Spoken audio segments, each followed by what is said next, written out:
Amigos, ¿cómo están? Muy buenos días, tardes o noches, dependiendo de la hora a la que vean este video. Bueno, pues en este video básicamente lo que voy a hacer es ayudarte en que entiendas cómo se comporta el fenómeno del masa resorte. Y para esto, pues hay ciertos conocimientos previos que tú necesitas manejar. Evidentemente tienes que saber algo de solución de ecuaciones diferenciales, tienes que saber lo que es la segunda ley de Newton, tienes que entender el concepto de diferencial y la ley de Hooke. Pero lo más importante para que tú puedas entender el fenómeno del masa resorte es entender de qué trata el problema. Básicamente la idea es la siguiente. Lo que tú tienes es un resorte con una masa. Lo que haces con esa masa es la jalas, sale unidad resorte, la jalas y la sueltas. Es una dramatización. Ajá. No tengo un resorte, pero bueno, es una liga, digamos, puede funcionar y no es una más, es el subcomandante Marcos, pero te puede ayudar a entenderlo. Entonces, en teoría, primero está en equilibrio, así, tal cual.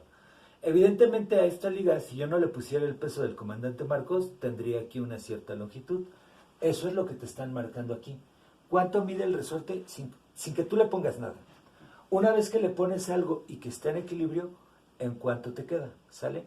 Y finalmente es, tú lo estiras y lo sueltas. Evidentemente, pues ahí depende del tipo de resorte, el tipo de material, es cómo se va, digamos, cómo se va a comportar. Si esto fuera como que muy suavecito y muy tenue, por ejemplo, con un resorte muy bien hechecito, probablemente lo que vería sería así, algo como esto, hasta que se frenara. O bien lo que ocurre, por ejemplo, en el caso de un bungee. Has visto que se avienta a una persona y empieza a rebotar hasta que se frena. Bueno, entonces, el problema es ese. La idea básicamente es esa. ¿Qué tienes que conocer entonces? Lo que tienes que conocer es, primero, la ley de Hooke. La ley de Hooke lo que te establece es que la fuerza que hace de alguna manera el resorte, ¿vale? Tiene que ser igual a la fuerza que de alguna manera genera la masa, ya saben, la masa por la aceleración, el peso que de alguna manera tiene esta cosa.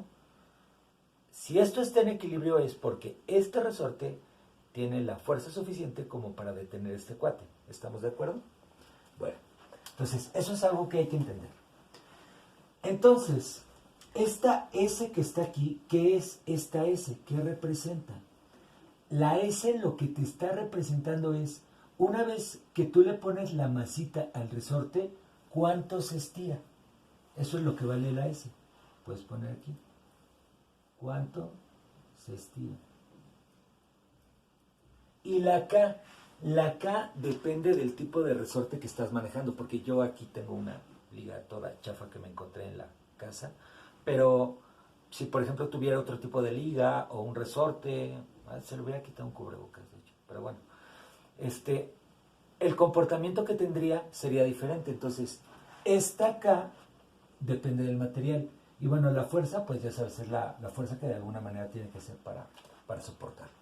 La segunda ley de Newton, ya sabes, es fuerza igual a masa por aceleración, que en este caso sería la gravedad, porque no es lo mismo hacer este problema aquí en la Tierra que si lo hiciéramos en la estación espacial, ¿verdad? O sea, se va a comportar de manera distinta.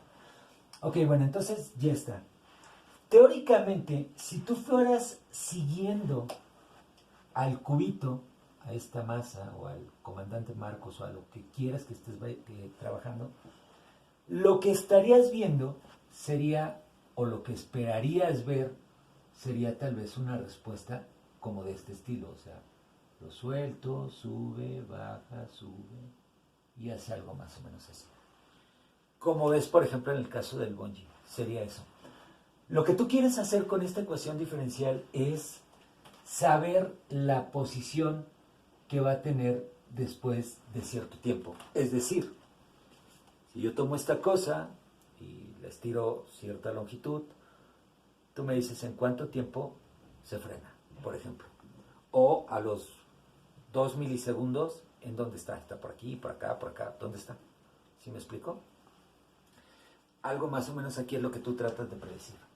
Y para esto, el fenómeno se plantea de tres maneras principales. La primera es considerar que sea no amortiguado.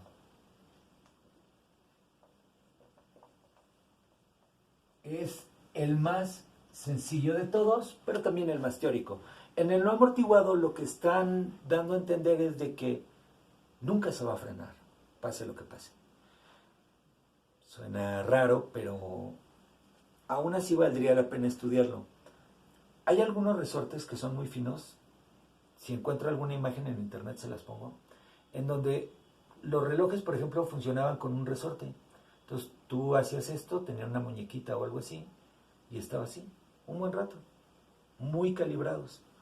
Y con eso, pues, más o menos se mantenían, no todo el tiempo, pero como tardaba mucho en frenarse, pues el efecto que tú básicamente veías era algo más o menos, digamos, como esto. Teóricamente, aquí se frena por la cuestión de que hay gravedad o alguna cosa así. Pero en una última instancia, de hecho, aquí lo que podríamos poner más bien sería la T y aquí podríamos poner a la X en función de T. Eso es más correcto. Pero teóricamente si hicieras ese experimento en el vacío, donde no hubiera fricción, donde no hubiera nada, lo que te plantea una de las leyes de Newton es de que pues ese cuerpo permanecería en ese estado infinitamente. Es el principio de las pelotitas que están así. Entonces, digamos, esto se maneja de manera teórica, pero ayuda mucho a analizar el problema. El planteamiento de esta ecuación diferencial es el siguiente: m por la segunda de x, ahorita les explico qué hay aquí, más k por x igual a 0. Básicamente lo que te estás diciendo aquí es m por la segunda de x. La segunda derivada de x es, de hecho, la aceleración. Recuerden, la primera derivada de la posición es la velocidad y la segunda derivada es la aceleración. Aquí lo que tú tienes es la segunda ley de Newton. Es esta misma, pero está expresada en forma diferencial. Y aquí tú tienes k por x. K por la posición, es la ley de Hooke. Se están evadiendo en todo momento, a menos que el resorte se rompa. En todo momento tendría que soportar lo que está haciendo. Así de sencilla, te queda la primera ecuación diferencial. La segunda ecuación diferencial es el movimiento amortiguado. El movimiento amortiguado básicamente es como lo que habíamos planteado del bungee. Es un movimiento que se va a frenar en algún momento. O sea, tú haces esto y lo ideal es que se frene. En este caso, lo que estaríamos diciendo es que este se está frenando de forma suave. O sea, se frena muy suavecito. Y no es el único tipo de frenado, por así decirlo, que le puedes dar. Por ejemplo, mi pobre subcomandante Marcos hace más bien un frenado como de esta cosa, así. Este tipo de movimiento es un movimiento subamortiguado. Este es subamortiguado, perdón. Subamortiguado. Y este es críticamente amortiguado. ¿Vale? El subamortiguado es como la suspensión de un Ferrari cuando pasas por un tope, ¿vale? O sea, teóricamente es muy suavecito, no se debe sentir. Y el críticamente amortiguado es como la suspensión de un camión de aquí de Toluca que pasa el tope y ya, se acabó así. O como este es críticamente amortiguado, miren. Lo frena de volada. Para obtener esta, lo que te quiero mostrar aquí es que tú partes de esta misma base. Lo único que vas a hacer es de que vas a agregar a la constante de amortiguamiento. Luego podemos plantear un problema sobre eso. Aquí va en primera derivada más k por x igual a 0. Esta beta que tú estás colocando aquí, lo que va a hacer es que va a amortiguar. Y finalmente está lo que podemos conocer como un movimiento forzado. Forzado. A mí siempre me gusta como que este ejemplo cuando doy la clase, de que el movimiento forzado es, haz de cuenta que te avientas del bungee, y en el momento en el que te avientas del bungee, empezar a temblar, algo así. como que la plataforma empezara a temblar y como que quieres más power y bueno, pues está medio cañón. Porque ahí lo que vas a obtener es pues la respuesta base, por así decirlo, más la respuesta que en algún momento dado te podría estar dando, por ejemplo, pues esa vibración que estuviera dando el temblor. En este caso, lo que tú tienes que hacer para plantear esta ecuación diferencial es esta misma,